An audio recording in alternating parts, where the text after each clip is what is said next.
Silver Hollow, Wyoming Territory, late spring, 1874.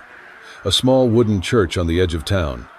The pews creaked beneath the weight of stiff backs and stiffer hearts. Outside, the wind stirred up a fine coat of dust that settled on the chapel windows, softening the late afternoon light. Inside, silence had a sharp edge, broken only by the hesitant clunk of a wooden foot on aged floorboards.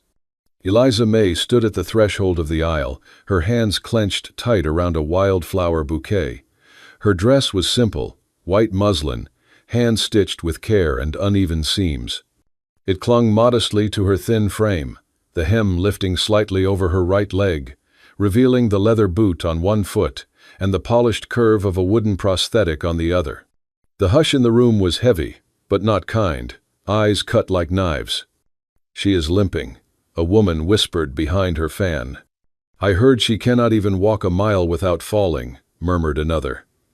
"Poor Samuel, the boy's gone soft in the head," a rancher scoffed from the front row. "Marrying the help? And a cripple, no less." A low ripple of laughter echoed in response, quickly masked behind hands and handkerchiefs. Eliza's face burned, but she kept moving. Step, drag, step, drag. Each thud of her wooden foot sounded louder than the church bell on Sunday. Her mother sat alone in the back pew, her eyes glistening with unshed tears, her hands folded in her lap like a prayer left unanswered. No bridesmaids, no music, just dust motes and judgment. Eliza's breath caught as her leg wobbled near the halfway point. She steadied herself, gripping the pew beside her. Her vision blurred for a moment, not from pain, she was used to pain, but from the weight of 100 watching eyes. Then, boots tapped the floor. From the second row on the groom's side, Samuel Delaney stood. He wore a crisp white shirt beneath a brown leather vest, a black silk neckerchief tied just right. His dark coat bore the faint scent of saddle oil and the trail, and his black hat cast a shadow over eyes that never wavered. Without a word, he stepped into the aisle. Gasps rose like a wave. Eliza froze. Samuel's spurred boots clicked softly with each step until he reached her side. He looked at her, truly looked, and the chaos of whispers faded. He did not ask. He did not hesitate. He bent down and lifted her into his arms. "Eliza," he said softly, "only for her. You've walked enough." Then he turned toward the crowd, his voice calm but carrying. "She does not walk because she must. She walks because she refuses to let the world decide her worth." A pause. Then louder, steady as stone. "I carry her now because I choose her, with all my heart and both my feet." A silence followed, vast and electric. The room had no answer. Eliza's head pressed against his chest, her breath trembling, her bouquet slipped slightly, petals brushing his shoulder. Samuel took the next step. And then another, each stride cut through shame like wind through wheat. He carried her past every eye that had mocked, every mouth that had whispered.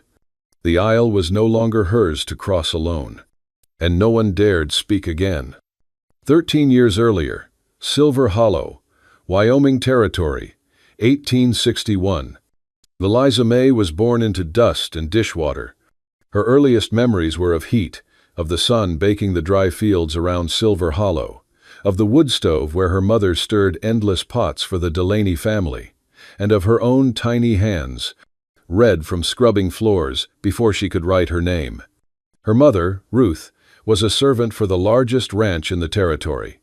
The Delaneys owned thousands of acres of wild land, cattle by the hundreds, and more pride than kindness. Ruth earned their keep with quiet obedience and a bent back. Eliza was always close behind, watching, learning when to speak and when to disappear. Their cabin was a lean-to on the edge of the ranch. 2 beds, 1 lamp, and a patched window that looked out over the hills. Eliza grew up watching the Delaney house from a distance, like a child staring into a world she was never meant to enter. When she was 8, everything changed. It was late spring, the river was running high from the snowmelt, and the cattle were restless. Eliza was playing near the corral with her younger brother, Jonah, who had just turned 5. A sudden shout rang out, followed by the panicked thundering of hooves. A mare, spooked by a snake, reared back and broke loose. Jonah froze. Eliza ran. She shoved him out of the way, just in time, but the horse's iron-shod hoof caught her right leg. The pain was lightning, screaming, blood, bone, and then darkness. When she woke, the world had changed. The doctor said the leg couldn't be saved. Infection had set in too deep. A traveling carpenter carved her a wooden prosthetic, shaped rough but sturdy. It pinched, it scraped, it ached in the cold. But Eliza never complained. "What's done is done," her mother said, placing a hand on her daughter's forehead. "The world don't wait for limping girls." So Eliza learned to walk again, not with grace, but with grit. She walked through pain, through laughter behind her back, through stares that lingered too long and pity that stung worse than hate. Children at church would whisper and giggle. The baker's son called her "stump girl" once. He never did again, not after Eliza slammed her lunch pail into his nose. She got a whipping for it but didn't cry. She never cried. By 15, Eliza was working in the Delaney kitchen. Ruth's health had begun to fail, and someone had to keep the job. She chopped onions until her eyes burned, carried heavy pots that made her shoulder throb, and scrubbed floors long after everyone else had gone to bed. The servants mostly ignored her, though some offered quiet kindness. The Delaneys barely saw her at all, except for him. Samuel, the Delaneys' only son, tall even at 17, with the look of someone who belonged to open skies. He rode horses like he was born in the saddle and spoke little, but when he did, people listened. Eliza tried not to watch him, but she did. From the kitchen window, she watched him breaking colts in the field, laughing with the ranch hands, walking alone under moonlight. Once, she caught him pausing at the edge of the creek behind the house, picking up a bird with a broken wing and wrapping it gently in his kerchief. That night, she dreamed of hands that healed instead of hurt. They did not speak. Not yet. But Eliza felt something shift, deep and quiet, like spring thaw under frozen soil, a warmth she dared not name. Silver Hollow, 1871. Samuel Delaney had the build of a man grown fast and early, broad shoulders, weathered hands, and a jawline that looked carved from the same stone as the hills beyond the ranch. At 20, he already towered over most men in town. His voice was low, seldom used, and his gaze held a weight that made liars uneasy. He was his father's only son, heir to a kingdom of cattle, land, and expectation. But he was not his father. Nathaniel Delaney ruled his ranch like a warlord, ruthless, commanding, never wrong. The help feared him. The ranch hands obeyed him with the kind of loyalty bred more from fear than respect. Samuel, though born of that same blood, carried himself differently. He listened more than he spoke. He tipped his hat to the kitchen girls. When a stable boy dropped a pail of water near the horses, Samuel didn't shout. He simply helped mop it up. He was often seen alone at dusk, walking the fence line, checking gates with his gloved hands, as if making sure the land still breathed beneath his boots. And sometimes Eliza saw him watching her. Not with pity, not with curiosity, just seeing. She remembered the first time he spoke to her. It was a chilly evening in late October. Eliza, now 18, was hurrying through the main hall carrying a tray of tea when she slipped on a loose rug. The tray clattered to the floor, hot tea splashing against her arms, porcelain shattering. She froze, heart racing, waiting for the wrath she knew would follow. One of the elder maids sneered. She ought to know better than to run on one good leg. Before the scolding could land, Samuel stepped forward. "It was the rug," he said plainly. "I saw it slide earlier. Should have said something." He knelt beside her, picking up the broken cup. "I'll clean this up. You all go on." Eliza stared, stunned, but said nothing. Later that night, she found a note tucked beneath the cracked saucer in the kitchen. "Try honey for the burn. It helps. S.D." That was how it began. No declarations, no grand gestures. Just glances exchanged across the barnyard, a brief conversation while tending horses late at night. Samuel would ask about her leg, not in the way others did, not with condescension, but curiosity, respect. "Does it ache in the cold?" "Sometimes," she'd admit, "but not enough to stop walking." He liked that answer. One night, after the others had turned in, Eliza was carrying feed through the side hallway when she was shoulder-checked by Miss Tabitha, a distant cousin of the Delaney's, visiting from the city. The girl sneered at her, called her a limping shadow. Eliza lost her footing and fell hard, her leg twisting awkwardly beneath her. Pain flared white-hot. Before anyone could move, Samuel appeared, out of nowhere it seemed. "Get away from her," he said, voice low and sharp as a blade. He knelt beside Eliza, ignoring the shocked faces around them, and gently lifted her into his arms. She tried to protest, breath shallow. "I'm fine." "No," he said simply, "you're not." He carried her out into the night, past the house, to the small cabin where she and her mother lived. He set her down on the cot, lit the lantern, and without a word, took off his gloves. With calloused fingers, he rolled up her skirts to the knee, inspecting the swelling.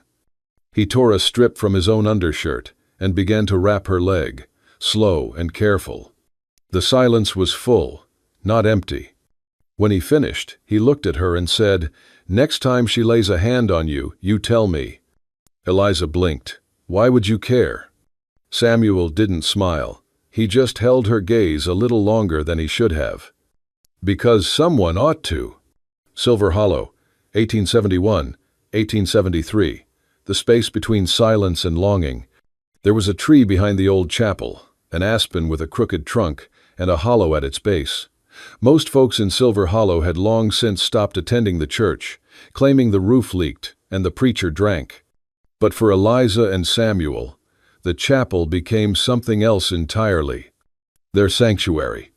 Over the course of 2 years, they left letters tucked inside the tree's hollow, folded scraps of parchment, ink sometimes smudged, always unsigned. He would write about the horses, about the color of the morning sky. She would write about the sound of the creek near their cabin, about the dreams she barely dared to dream. He called her Liza Dove in every letter. No one else ever had a name for her that soft. They never spoke of love directly. They did not dare. But the truth was there, in every carefully chosen word.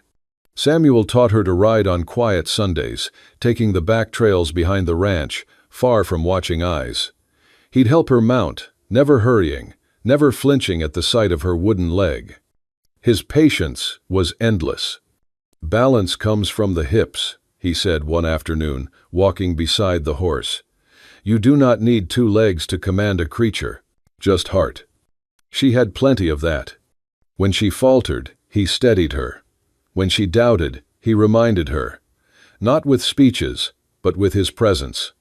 And when she asked, half joking, "Why are you doing all this?" he answered without looking up, "Because I like seeing you free." They found moments when the world turned its back, moonlit meetings in the barn, a glance exchanged across Sunday supper, a fleeting brush of fingers as she handed him coffee in the morning. But love, even whispered, does not go unnoticed for long. Nathaniel Delaney was not a man easily fooled.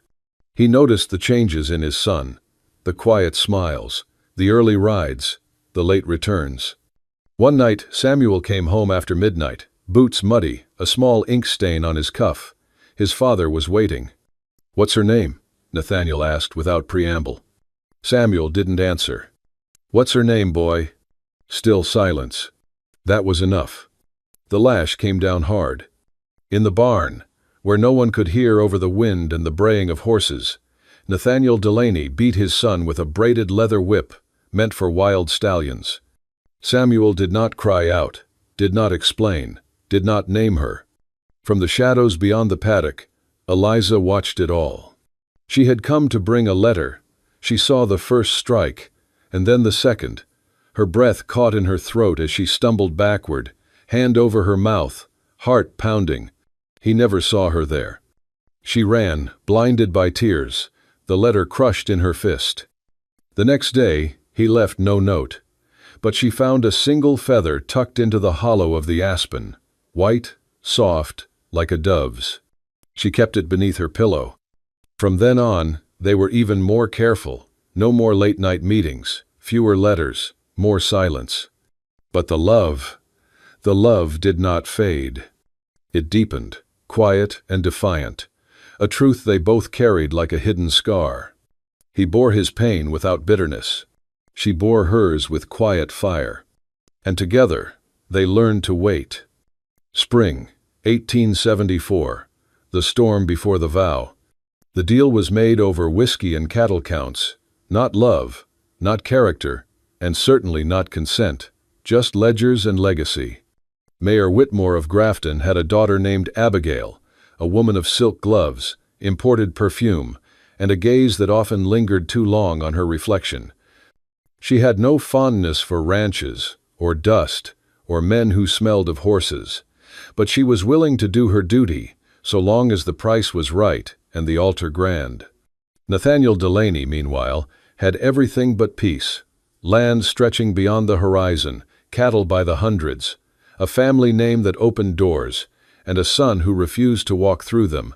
To Nathaniel, this marriage was business. It would tie Delaney cattle to Grafton rail. It would put banks in his pocket and newspapers in his favor. It would clean up his son's reputation and wash away that girl, the one with the limp and the stubborn heart, the one who didn't belong. The agreement was drafted in a single evening, a fall wedding, big, public, profitable. When Samuel heard it, he didn't shout. Not at first. He simply said, "No." Nathaniel blinked, slowly. "No?" "No," Samuel repeated, louder this time. The third time, it came with fists slamming the dinner table, silverware rattling against glass. "I'm not marrying for land." Nathaniel didn't blink again. He didn't shout back. His voice was soft, calm, almost surgical. "You marry her," he said, "or I clean house." He meant it. "I'll cut every man who's ever called you friend. I'll burn the cabins that aren't in my name. And that girl," he paused, leaning forward, "she'll be gone by sunrise. I've already written a man in Missouri. They take broken ones there. Laundry work, maybe even teach her to keep her eyes down." Samuel's breath caught in his throat, his fists clenched tighter. "She's not livestock," he growled. "No," Nathaniel said. "She's worse. She's in the way." The silence that followed wasn't peace. It was war gathering breath. Samuel stood without a word and left. He walked straight into the storm, fists buried in his coat, wind tearing at him like his father's words. Lightning danced across the plains. Rain lashed the dirt like judgment. He did not come back until nightfall. In her cabin, Eliza sat sewing by candlelight. Her mother slept nearby, breath soft and slow. Eliza's hands trembled more than the flame. She hadn't eaten. She'd heard whispers, enough to know something was happening, enough to feel the cold in her bones wasn't just from the season. Then, a knock. Soft, deliberate.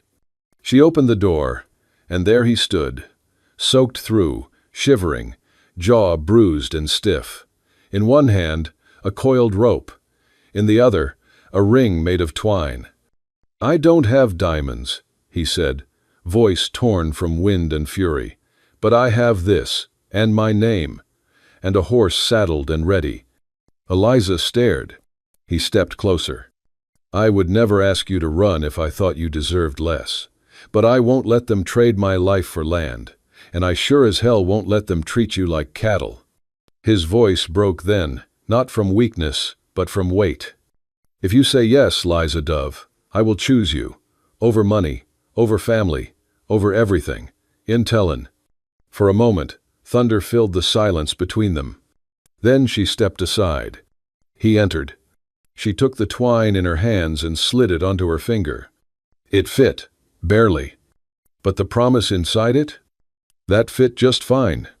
Back inside the wooden chapel where they held their wedding, after the whispers, the stares, and the weight of every cruel word, Samuel had lifted Eliza into his arms and declared her his wife before the whole town.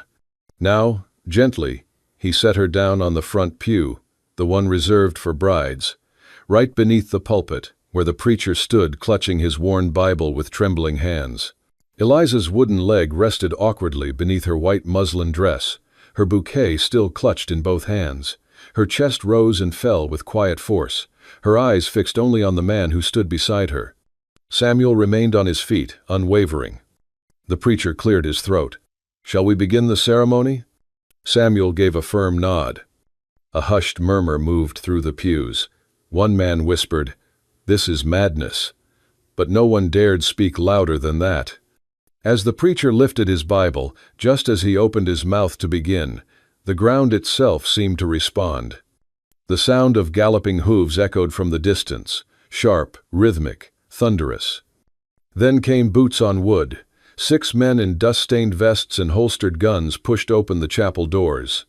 Behind them came Nathaniel Delaney, tall and stone-faced, framed by the dying light of afternoon.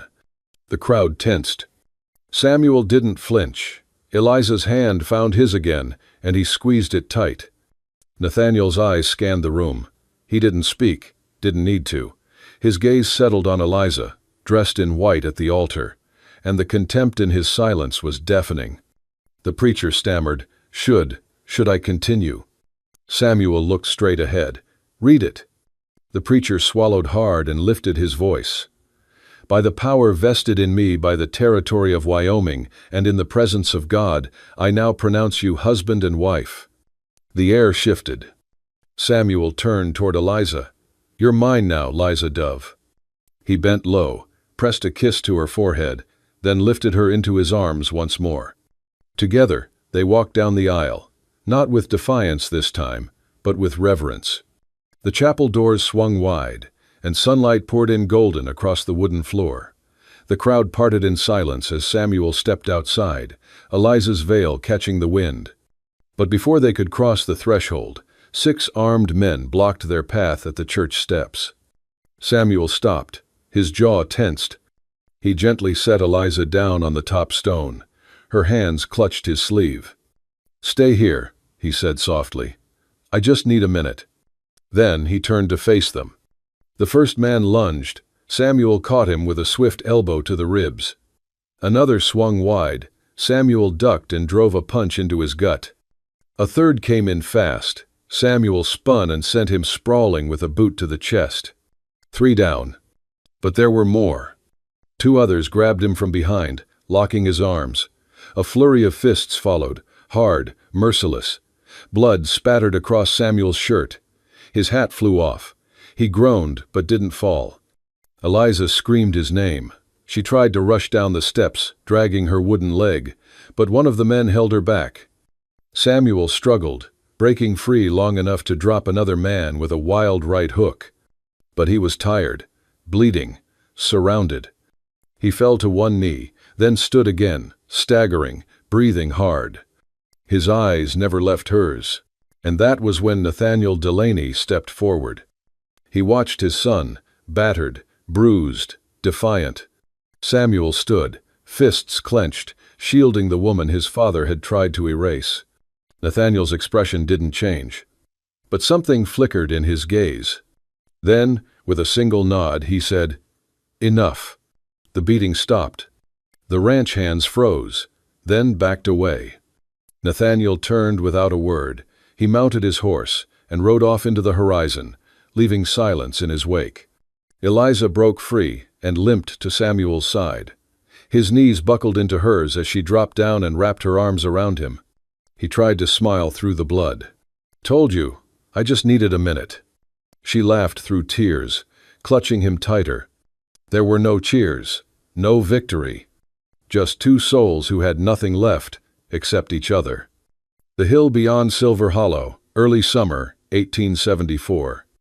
Eliza's arms wrapped tightly around Samuel as their horse carried them away from Silver Hollow, away from blood, from judgment, from the Delaney name.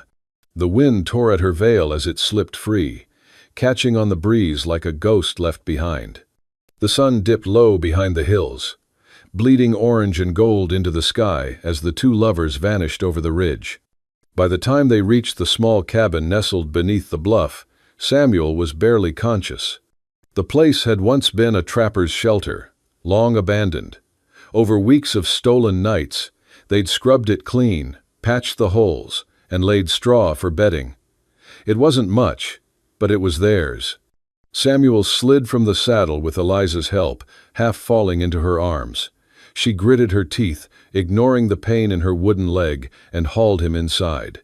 His weight was heavy, deadened by blood loss, but her heart beat louder than the ache. Inside, she lit the oil lamp with shaking hands. She laid him on the bed, a frame of cedar limbs and an old wool blanket.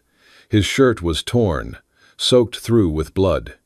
She peeled it away gently, revealing bruises darkening across his ribs, gashes across his shoulder.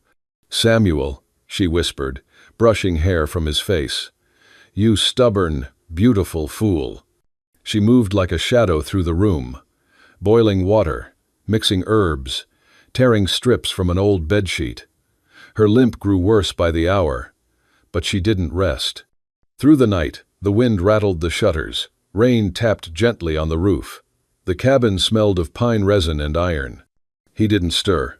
Eliza sat beside him, wiping sweat from his brow, changing bandages, whispering words she'd never dared say before. "You're safe now, we're safe, no more hiding." The candle burned low, melting wax across the table. As dawn painted the sky in pale lavender, Samuel finally stirred. His eyes fluttered open, blurry and confused, then focused on her. She had fallen asleep beside him, her upper body sprawled across the edge of the bed, one hand still wrapped tight around his. He smiled. She didn't wake, not yet, but her fingers twitched slightly in his grasp. When she did open her eyes and found him looking back, neither said a word. They didn't need to. Weeks passed. The bruises faded, the scars healed. Samuel limped less with each sunrise. He mended fences, chopped wood, rebuilt the stable behind their cabin with his bare hands. Eliza planted herbs and wildflowers along the path. She built a clothesline from old fence posts. Her laugh came more often now, light and real, ringing out over the hills. On warm evenings, they sat together on the porch, her head on his shoulder, watching the clouds roll by. One afternoon, she stepped barefoot into the garden, her wooden foot sinking into the damp soil. She laughed aloud, arms spread wide, her hair undone and wild in the breeze. Samuel stood by the fence, watching her, a hammer in one hand, peace in his eyes. They had no money, no family name left to speak of. But they had built something stronger than land or title. They had built freedom. And in that quiet valley beneath the sky, love took root in the dirt like something sacred. The hill beyond Silver Hollow, early winter, 1874. Frost clung to the corners of the window pane, turning the glass into lace. Outside, the fields slept beneath a thin veil of snow. Inside the cabin, the fire crackled low, and Eliza stirred a pot of tea as the wind whispered through the trees. A knock came at the door. Not loud, not urgent, just a tap, as if the air itself had something to deliver. She opened the door and found no one, only a small parcel wrapped in worn cloth, tied with a strip of leather. No name, no seal, just a weight that felt heavier than it should have. She brought it inside. Samuel looked up from the chair where he was carving a wooden saddle horn, his body still healing, but strong again. Eliza untied the cloth. Inside was a small leather pouch. She opened it slowly, breath caught in her throat. A metal badge slipped into her palm, the old insignia of Delaney Ranch, silver dulled with time, its letters still sharp, DR. Beneath it, a folded slip of paper. She opened it, hands trembling. A man is measured not by the land he owns, but by the love he protects. Take care of each other. N.D. N.D. Nothing more. No apology. No request. Just recognition. She didn't speak. just walked to Samuel and placed the letter in his hand. He read it. For a long time, he said nothing. Then, quietly, he nodded. They never spoke of going back. Silver Hollow had nothing left for them, not anymore. And yet, something in the wind had shifted. Something old had settled.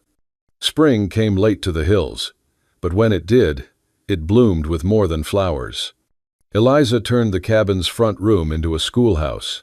By mid-season, 12 children sat cross-legged on hand-woven rugs, learning to read, to count, to write their names without shame. Some were the children of farmers. Others were born from silence, or from nowhere at all. All were welcome. Samuel built a new barn and started hiring hands, not the strong or the feared, but the forgotten.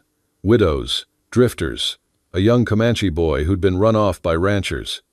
They worked the land with bare hands and full hearts. No one asked for background. Everyone earned their keep. In the afternoons, the children played outside, chasing chickens, chasing sunlight, chasing stories. On one such day, Eliza sat on the porch with a book in her lap and a cup of warm cider in her hands. A boy, maybe 6, stopped at her feet, hair tousled, cheeks flushed from play. "Miss Eliza," he said, tilting his head, "why'd your husband carry you at the wedding?" She looked up.